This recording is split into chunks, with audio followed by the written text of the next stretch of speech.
భవిష్యత్తులో మళ్ళీ స్థానిక ఎన్నికలు ఉన్నాయి. ఇలాంటి పరిస్థితుల్లో ఈ డ్యామేజ్ కంట్రోల్ దానికోసమే ఇదంతా చేశారనే మాట కూడా వచ్చింది కదా సార్. ఎన్నికలకి డబ్బులు కావాలి కాబట్టి డబ్బులు జనరేట్ చేయడానికి అవసరం లేదా అంటే దీంతో క్యాస్కేడింగ్ ఎఫెక్ట్. రాజశేఖర రెడ్డి గారు ఏమంటారు, బహుశా ఎన్నికల ఖర్చు కోసమే ఇదంతా తీసుకొచ్చి జనం నెత్తిని రుద్దారని చెప్పి ఒక అభియోగం ఉన్నది. అండ్ రెండో అంశం ఏంటంటే మిలియన్ మార్చ్లో 10 లక్షల మంది, ఇది 10 మిలియన్ల మార్చ్ జరగబోతోందనే ఒక ఇండికేషన్. జనంలో కడుపులో లుంగలు చుట్టుకున్న వేదన ట్యాంక్ బండి మీద మళ్ళీ ప్రతిధ్వనిస్తే కాంగ్రెస్ పార్టీ తట్టుకోగలదా?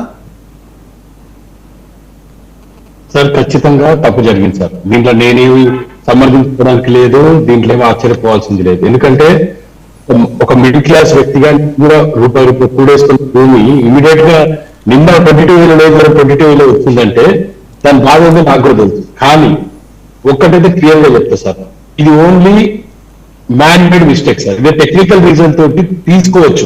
ఇది పెద్దసారి అన్నట్టు ఇదేం బ్రహ్మ విద్య కాదు సార్. సింపుల్ గా ఏ విధంగా అయితే ఇప్పుడు పాత నిన్నటి వరకు 22 లో ఉన్నారు ఉండనివ్వండి, ఎందుకు 22 లో ఉన్నారు దాని మీద మీరు తర్వాత విశ్లేషణ చేసుకోండి.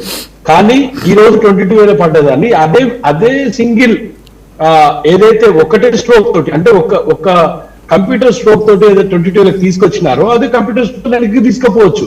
నిన్నటి వరకు భూములు యాజ్ ఇట్ ఈస్ కూడా సాఫ్ట్వేర్ ఏరియాలో చేసుకోవాల్సిన అవసరం ఉంది.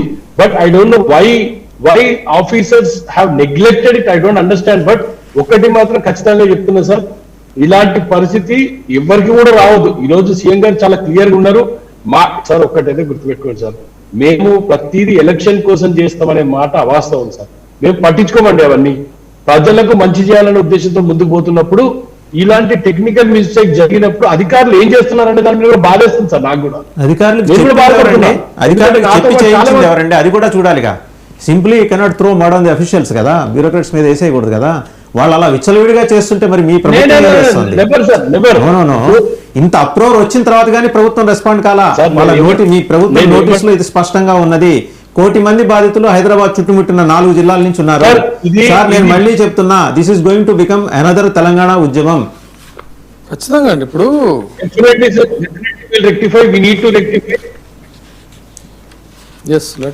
మరి మీరేమంటారు? సరే, జూపూడి ప్రభాకర్ గారు అంటే చాలా నిజాయితీగా రాజశేఖర రెడ్డి గారు మీకు ముందర ధన్యవాదాలు చెప్పాలి. ఎందుకంటే ఓపెన్ గా కన్ఫెస్ అయ్యారు, మీరు అడ్మిట్ అయ్యారు.